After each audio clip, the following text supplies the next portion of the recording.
Sebelum itu, kita harus mengetahui apa sih perencanaan wilayah pesisir dan laut itu. Perencanaan wilayah pesisir dan laut adalah proses pengelolaan dan pengembangan kawasan pesisir dan laut secara terintegrasi untuk mencapai pemanfaatan yang berkelanjutan.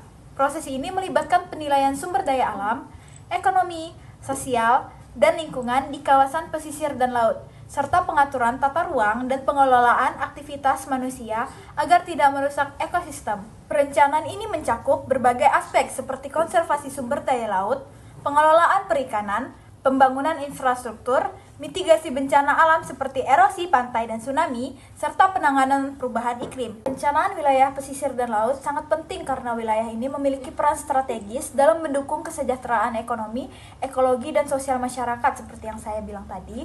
Berikut beberapa alasan mengapa perencanaan wilayah pesisir dan laut sangat mendesak. Di antaranya adalah: yang pertama, kerentanan terhadap bencana alam. Wilayah pesisir ini sangat rentan terhadap bencana alam, contohnya seperti tsunami, abrasi, dan banjirop, sehingga diperlukan perencanaan yang baik agar dapat mengidentifikasi area rawan bencana dan mengembangkan strategi mitigasi yang efektif untuk melindungi penduduk dan aset penting yang berada di sekitar wilayah pesisir. Yang kedua, ekosistem yang kaya dan beragam. Wilayah pesisir dan laut merupakan rumah bagi berbagai ekosistem penting, seperti terumbu karang dan mangrove yang juga berfungsi sebagai habitat bagi makhluk hidup dan berperan dalam stabilitas ekosistem global. Perencanaan yang matang sangat diperlukan untuk melindungi dan mengelola ekosistem dari kerusakan akibat kegiatan manusia seperti penambangan, pencemaran, dan pembangunan pesisir yang tidak terkendali. Yang ketiga, sumber daya ekonomi yang signifikan. Di wilayah pesisir dan laut ini juga terdapat sumber daya yang penting bagi ekonomi seperti perikanan, pariwisata, dan energi laut. Tanpa perencanaan yang tepat, eksploitasi sumber daya ini tidak akan berkelanjutan dan dapat merusak ekonomi jangka panjang serta mengancam mata pencaharian masyarakat setempat. Yang keempat, pengelolaan konflik pemanfaatan ruang. Nah, banyak kepentingan yang berpotensi menimbulkan konflik di wilayah pesisir dan laut, seperti antara industri perikanan, pariwisata, dan juga konservasi. Perencanaan wilayah pesisir dan laut ini dapat membantu mengatur tata ruang agar penggunaan lahan dan sumber daya dilakukan secara harmonis dan berkelanjutan. Yang kelima, perubahan iklim. Wilayah pesisir dan laut sangat terpengaruh oleh perubahan iklim, termasuk kenaikan permukaan laut, peningkatan suhu air, dan perubahan pola cuaca. Perencanaan yang berbasis adaptasi terhadap perubahan iklim diperlukan untuk memastikan ketahanan wilayah pesisir dan penduduknya. Perencanaan wilayah pesisir dan laut di Indonesia didukung oleh berbagai landasan hukum yang mengatur tata ruang, pengelolaan sumber daya alam, serta perlindungan lingkungan. Beberapa landasan hukum yang utama adalah: yang pertama, Undang-Undang Nomor 27 Tahun 2007. Undang-undang ini tentang pengelolaan wilayah pesisir dan pulau-pulau kecil yang kemudian diperbarui dengan UU Nomor 1 Tahun 2014 yang mengatur tentang pengelolaan wilayah pesisir dan pulau-pulau kecil secara berkelanjutan, mencakup pengaturan tata ruang laut, pengelolaan sumber daya, serta perlindungan dan pelestarian lingkungan.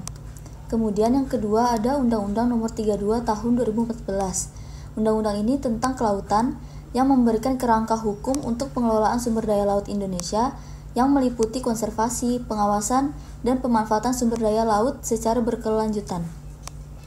Kemudian UU ini juga menekankan pentingnya perencanaan yang terpadu dan koordinasi antar lembaga dalam pengelolaan wilayah laut.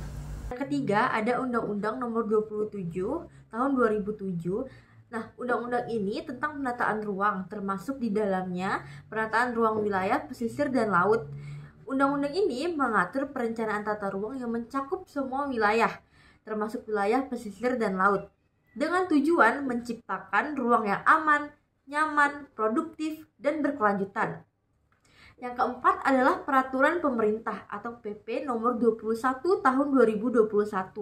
Nah, peraturan ini tentang penyelenggaraan penataan ruang yang merupakan aturan turunan dari Undang-Undang Cipta Kerja. Peraturan pemerintah ini mengatur lebih lanjut mengenai perencanaan, pemanfaatan, dan pengendalian ruang termasuk di wilayah pesisir dan laut untuk mendukung pengembangan berkelanjutan. Yang kelima atau yang terakhir itu adalah Peraturan Menteri Kelautan dan Perikanan.